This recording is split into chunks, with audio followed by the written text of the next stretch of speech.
Load করে রাখছি machine, পল্লি লইলেই finishing.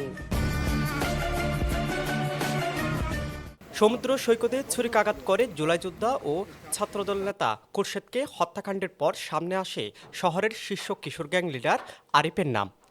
খুরশেদের সাথে থাকা জুলাই যোদ্ধা তারিন দাবি করেছিলেন, হামলাকারীরা ছুরিকাঘাত করার সময় আরিফকে কেন মেরেছিস তা জানতে চেয়েছিল।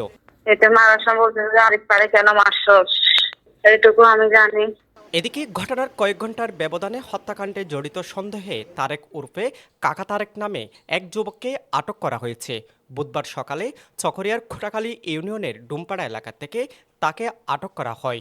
ঘটনার পর সেখানে আত্মগোপন করেছিলেন বলে ধারণা পুলিশের। কাকা তারেককে আটকের পর অনুসন্ধান শুরু করে পেনুয়া নিউজ। কাকা তারেক শহরের গাড়ির মাঠ এলাকায় বাইকের মেকানিকের কাজ করতেন। সেখানে ক্যামেরার সামনে কেউ কথা না বললেও স্থানীয়রা বেশ কিছু তথ্য দিয়েছেন পেনুয়ার কাছে। তারা জানান গত ১.৫ বছর ধরে কাকা তারেক সেখানে কাজ করতেন, কিন্তু গত ৫ মার্চ কলাতলিতে কিশোর গ্যাং লিডার আরিফ গ্রুপের সাথে ছাত্রদলের একটি পক্ষের সংঘর্ষের পর উদা হয়ে যায় তারেক। মূলত সেই ঘটনায় আরিফ ছুরিকাহত হয়ে হাসপাতালে ভর্তি ছিলেন। তারা জানান আরিফের সাথে ঘনিষ্ঠ সম্পর্ক ছিল তারেকের। কলাতলির ঘটনার পর হঠাৎ কাউকে কিছু না জানিয়ে উধাও হয়ে যায় তারেক। এরপর আজ জানতে পারেন তাকে আটক করা হয়েছে। কলাতলি আরিফের ঘটনা এটা ওর মধ্যে এখানে আসা কমে যেতে আমি তো জানি ওরা এখানে আসতো বাইক বছর তো করতে করতে কত বছর চলতে এরকম এর ভিতরে কি আর বাইক সেটা জানি না।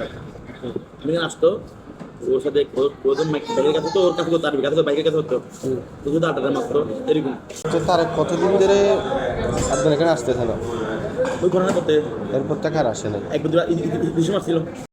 গাড়ির মাঠের স্থানীয়দের দেয়া তথ্যের সূত্র ধরে সামাজিক যোগাযোগ মাধ্যমে খোঁজ নেওয়া হয়। তারেকের ফেসবুক আইডি সার্চ করে দেখা যায় তাদের ঘনিষ্ঠতা। ফেসবুকে আপলোড করা ছবিতে বোঝা যাচ্ছে আরিফের ছায়াসঙ্গী হিসেবে ছিলেন কাকা তারেক। তাদের গ্রুপ বা দুজন একসাথে কয়েক ডজন ছবি পাওয়া যায় কাকা তারেকের ফেসবুকে। অনেকে বলছেন সেকেন্ড ইন কমান্ড ছিলেন কাকা তারেক। নাম প্রকাশ না করা সত্ত্বে এক ব্যক্তি বলছেন, গ্যাং লিডার আরিফের উপর হামলার পর প্রতিশোধের নেশায় মত্ত হয়ে ওঠে গ্রুপের সদস্যরা। প্রতিশোধ হিসেবে খুরশেদের উপর হামলার ঘটনা ঘটতে পারে বলে ধারণা করছেন তিনি।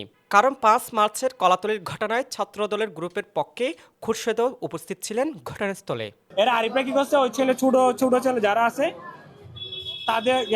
তাদেরকে হিট করে ছুরি মারে। তো আমি নাইমুল আরো কয়েকজন ছেলে ওইখানে কি করি, তাদেরকে ওইখান থেকে আলাদা করার চেষ্টা করি।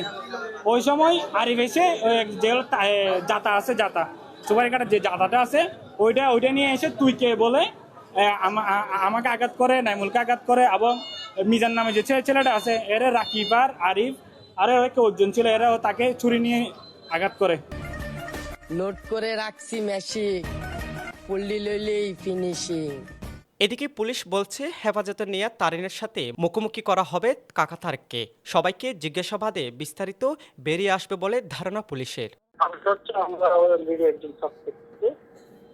আমাদের হেফাজতে নিয়েছে, তাকে জিজ্ঞাসাবাদ করতেছি। এটা হল তারেক নামে একজন সাসপেক্টকে আমরা হেফাজতে নিয়েছি, আমরা তাকে জিজ্ঞাসাবাদ করতেছি।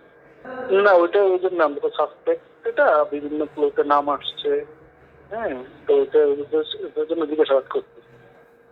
বললাম তো আমরা ক্রস ম্যাচ করতেছি, সবাইকে জিজ্ঞাসাবাদ করতেছি। এই ঘটনার প্রকৃত রহস্য উদ্ঘাটনের দাবি শহরবাসীর। সাজম বড়ুয়া, সাজু, পেনুয়া নিউজ।